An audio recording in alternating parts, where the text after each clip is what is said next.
시청자 여러분 안녕하십니까? 정오 브리핑을 시작합니다.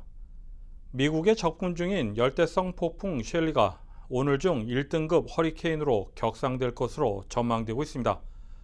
현재 최대 풍속 65마일을 기록하고 있으며 이후 더욱 강화될 것으로 예보됐습니다. 셸리는 내일 저녁에 루이지애나와 미시시피 인근에 상륙할 것으로 보입니다. 루이지애나부터 엘라바마, 플로리다까지 이어지는 해안 지역에는 허리케인 경보와 폭풍 해일 경보가 발령되어 있습니다.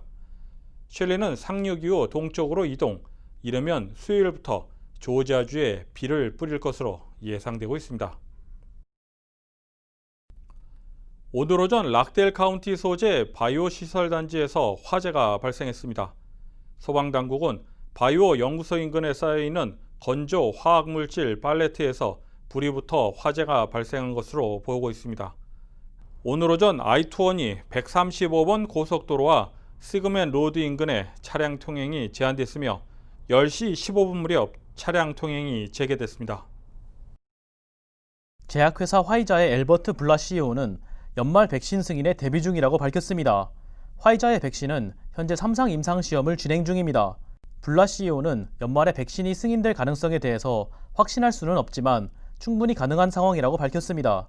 화이자 측은 이미 백신의 제조를 시작했으며 이미 수십만의 투여분을 생산한 상황이라고 전했습니다. 화이자 측은 또한 3만 명 규모의 임상시험을 4만 4천 명으로 확대하는 것을 추진 중입니다. 트럼프 대통령은 어제인 13일 의약품 가격 인하를 위한 행정명령에 서명했습니다. 해당 행정명령에는 미국이 다른 선진국과 같은 수준의 의약품 가격을 지불할 것을 보장하는 내용이 포함되어 있습니다. 병원 통원치료 보험인 메디케어 파트 B와 처방약 보험인 메디케어 파트 D 의약품 가격에 적용됩니다. 하지만 구체적인 행정명령 시행에 대해서는 아직 알려진 바 없으며 메디케어 대상자가 아닌 경우에는 혜택을 받지 못할 것으로 보입니다. 11월 대선이 다가오고 있는 가운데 조지아주에서는 투표소 직원을 지속적으로 모집하고 있습니다. 귀네 카운티 선관위 측은 많은 투표소 직원이 고령자인 만큼 코로나19 사태로 인한 불참을 결정해 인원이 말이 필요하다고 전했습니다. 카운티 측은 투표가 원활히 진행되기 위해서는 많은 직원이 필요하다고 말하며 참여를 당부했습니다. 조지아 내무부는 주 전체에서 2만 명의 투표소 직원을 모집하는 것이 목표라고 덧붙였습니다. 한편 현재 15,000명이 모집된 것으로 전해졌습니다. 클레이턴 카운티 셰리프국 직원이 단순 교통 위반자에게 폭력과 짓누르기 등 과도한 무력을 사용한 것으로 드러났습니다. 또다시 공권력에 의한 체포 과정이 논란이 되고 있는 것입니다. 셰리프국 직원은 자동차 후미등이 꺼져 있다는 이유로 로드릭 워커 씨의 차량을 정차시켰습니다. 그러나 당시 워커 씨는 운전자가 아닌 승객이었으며 셰리프국 직원의 면허증 제시 요구에 의의를 제기했고 이 과정에서 셰리프국 직원은 워커 씨에 대한 과잉 체포 논란이 불거지게 된 것입니다. 결국 해당 직원은 해임됐습니다. 일부 집주인들이 법적 절차를 거치지 않고 임대료를 미납한 세입자들에 대해 강제 퇴거를 진행하면서 논란이 되고 있습니다.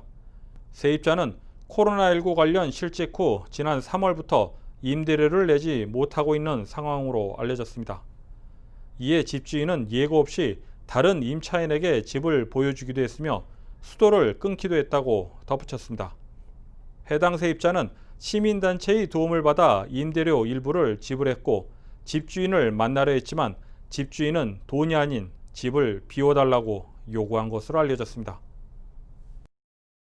아마존이 메트로 애틀랜타 지역에서만 4,500명을 채용할 것으로 알려졌습니다. 채용되는 직원들은 대부분 스톤 마운틴과 뉴넌 카운티에 있는 물류센터와 배달센터에 배치될 것으로 알려졌습니다. 아마존 측 관계자에 따르면 이번 채용은 한시적 채용이 아닌 풀타임 혹은 파트타임이라고 전했습니다. 이번에 채용되는 직원들은 $15의 시급을 받으며 401k 의료보험 및 육아휴가 혜택을 받을 것으로 알려졌습니다. 미국 뉴욕시티에서 열리는 메이저 테니스 대회 US 오픈에서 도미닉 티엠이 생애 첫 메이저 타이틀을 획득했습니다. 어제인 13일 아서 애쉬 스타디움에서 열린 US 오픈 결승전에서 도미닉 티엠이 알렉산더 즈베레프를 상대로 세트 스코어 6대2, 6대4로 2세트를 내리내준 뒤 5세트 타이브레이커까지 이어진 긴 승부에서 승리했습니다. 올해 초 열린 호주 오픈 세미파이널에서 이미 즈베레프를 이긴 적 있는 티엠은 US 오픈에서도 즈베레프를 이기며 1990년대생으로는 첫 메이저 우승을 경험한 선수가 되었습니다. 이번 달 21일에 시작하는 프랑스 오픈에서 지난 2년간 우승 문턱에서 좌절한 TM이 과연 이 기세를 몰아 올해는 우승을 할 수 있을지 관심이 모아지고 있습니다. 이상으로 정오 브리핑을 마칩니다. 시청해주신 여러분 고맙습니다.